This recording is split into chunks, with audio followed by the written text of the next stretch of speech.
উত্তরবঙ্গের অনেক পাহাড়ি গ্রামেরই আনাচে কানাচে কান পাতলে শোনা যায় নানা রকম অদ্ভুতুড়ে অভিজ্ঞতার কথা। যে কথা পাহাড়ি ধাপের কোলে কুণ্ডুলি পাকিয়ে বছরের পর বছর ধরে রয়ে যায়, কখনো লোকমুখে ঘুরে বেড়ায়, কেউ আবার বাইরে থেকে এসে অনুভব করতে পারে অবাঞ্ছিত অস্বস্তি। সময়টা বর্ষাকাল। পাহাড়ি ছোট্ট গ্রামটায় সবে তখন নতুন যৌবনের বর্ষার ছোঁয়া লেগেছে। সেদিনই দুপুরে সবে এসে পৌঁছেছি। খাওয়া দাওয়ার পর দেখি বৃষ্টিটা একটু ধরলো। বোন বলল ঘুমোবে, তাই একাই বেরিয়ে পড়লাম হাঁটতে। পাহাড়ের ঢালে জঙ্গল ঘেরা ছোট গ্রাম। দুপুর তখন গড়িয়ে প্রায় বিকেল, কিন্তু লোকজনের সারা শব্দ বিশেষ নেই। বর্ষার জল পাওয়া বুনো সবুজ জঙ্গলের মধ্যে দিয়ে কালো অজগর সাপের মতো পড়ে রয়েছে পিচ ঢালা রাস্তাটা। ইতি উতি জল পড়ার টুপ টাপ আওয়াজ। মাঝে মাঝে মেঘ সরে গিয়ে রোদ্দুর এসে গাছের ফাঁক দিয়ে আঁকি বুকি কেটে দিয়ে যাচ্ছে। একটা খেয়ালি হাওয়া পাতায় পাতায় চিরুনি বুলিয়ে সর সর আওয়াজে ঘুরে বেড়াচ্ছে। মানুষজন কেউ কোথাও নেই, শুধু একটা পাহাড়ি বসন্ত বৌরি এক টানা বিরামহীনভাবে ডেকে চলেছে। কিছু দূর যাওয়ার পর দেখি একটা পাকদণ্ডী রাস্তা পাহাড়ের ঢাল বেয়ে নিচে নেমে গেছে। আমিও নেমে পড়লাম। অদ্ভুত ব্যাপার, রাস্তাটা দিয়ে এগোতেই রোদ্দুরটা কোথায় হারিয়ে গেল। নিচের খাদ থেকে কুয়াশা দলা পাকিয়ে উঠে এসে ঢেকে দিল সবকিছু।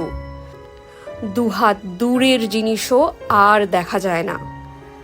কুয়াশায় ভালো ফ্রেম পাওয়ার আশায় ভাবলাম একটু এগিয়ে দেখি। কয়েকটা পা যেতেই পাকদণ্ডী রাস্তাটা একটা বাঁক ঘুরেই হঠাৎ করে শেষ হয়ে গেল একটা পুরনো লোহার বিশাল গেটের সামনে। দেখেই বোঝা যায় ভেতরে বাড়ি টাড়ি থাকলেও সেখানে কেউ থাকে না আর। বহুদিন সেখানে মানুষের পা পড়েনি। জংলি লতাপাতা আর গাছে ঢেকে আছে চারদিক। কুয়াশা সামনেটায় ঝুপসি হয়ে সব কিছু যেন আড়াল করে রেখেছে। সেই একটানা পাখির ডাকটাও আর নেই, কিচ্ছু নেই।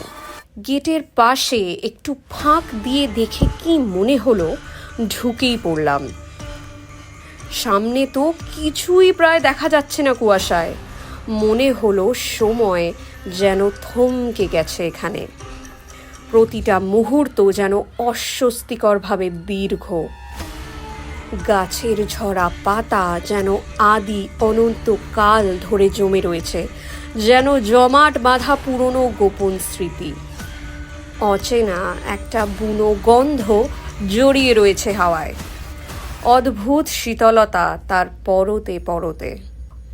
ডান দিকের জঙ্গলটায় আলগোছে খসখস শব্দ শুনে ফিরে তাকালাম। কই, কিছুই তো নেই। অথচ শব্দটা আমি স্পষ্ট শুনছি। জঙ্গলটা কুয়াশা আর জংলি গাছপালায় এতটাই ঝুপসি, কেউ অলক্ষ্যে দাঁড়িয়ে থাকলেও বোঝা যাবে না। দুপা এগিয়েছি, আমার অদ্ভুত একটা অস্বস্তি শুরু হলো। পা যেন আর চলছে না, ভারী হয়ে আসছে। একটা অবসন্নতা যেন পাকে পাকে জড়িয়ে ধরছে আমায়। আমার সমস্ত প্রাণবন্ততা কে যেন শুষে নিতে চাইছে। ঝিম ধরা মন যেন হঠাৎ করে খারাপ লাগার কালো গুহায় হারিয়ে যেতে চলেছে। মনে হলো আমি যেন একা নই। কুয়াশার ভেতরে কেউ যেন আমার খুব কাছে এসে দাঁড়িয়েছে, অথচ ঘাড় ঘুরিয়ে দেখার ইচ্ছেটুকুও হারিয়ে গেছে আমার। শুধু মনে হচ্ছে ওখানেই বসে পড়ি। এইভাবে কতক্ষণ ছিলাম খেয়াল নেই। হঠাৎ একটা তীব্র ক্যাঁ ক্যাঁ আওয়াজে চটক ভাঙল। কোন পাখি বুঝতে পারিনি, কিন্তু আমি পড়ি কি মরি করে দৌড়লাম গেটের দিকে। পিছনে খসখস শব্দটা আবার শুরু হলো। তারপরেই আমি দেখলাম ওই এক দৌড়ে আমি চড়াই ভেঙে পৌঁছে গেছি ওপরের পিচের রাস্তায়। সেখানে আবার সেই জালি কাটা সোনালি রোদ্দুর। বসন্ত বৌরিটা তখনও ডেকে চলেছে, আর এই ঠান্ডায় আমার কপাল বেয়ে ঘামের বিন্দু নেমে আসছে।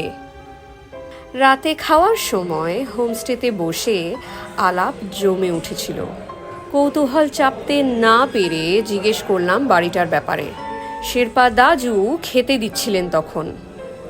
হাতের থালা নামিয়ে কেমন যেন ঘোলাটে দৃষ্টি মেলে তাকালেন আমার দিকে। কিছু বলতে চাইলেন, ঠোঁট নড়ে উঠল, কিন্তু হঠাৎ থেমে গেলেন। আস্তে আস্তে খাবারের থালাগুলো নামিয়ে চলে গেলেন দরজার দিকে। যাওয়ার সময় একবারও আমার দিকে না তাকিয়ে বলে গেলেন, মত যাইয়ে ওয়াহা। গল্প লেখায় চিরশ্রী চক্রবর্তী, ক্রিয়েটিভ প্রোডাকশনে মধুরাই ব্যানার্জি। যদি গল্পগুলো ভালো লেগে থাকে তাহলে আমাদের ফেসবুক আর ইউটিউব পেজে যাও, ফেসবুকে ফলো করো, ইউটিউবে সাবস্ক্রাইব করো। দুই জায়গাতেই গল্পগুলো শেয়ার করতে কিন্তু ভুলো না। আমরা চেষ্টা করব আরও ভুতুড়ে অদ্ভুতুড়ে সত্যি ঘটনা তোমাদের কাছে আনার। সো তোমাদের কাছেও যদি কোনো সত্যি ঘটনা এরম থাকে যেটা তোমরা বলতে চাও, তাহলে ডেফিনেটলি আমাদের মেল করতে ভুলো না। ইমেল আইডি কিন্তু স্ক্রিনে, কভার ফটোয়ে সব জায়গায় দেওয়া আছে।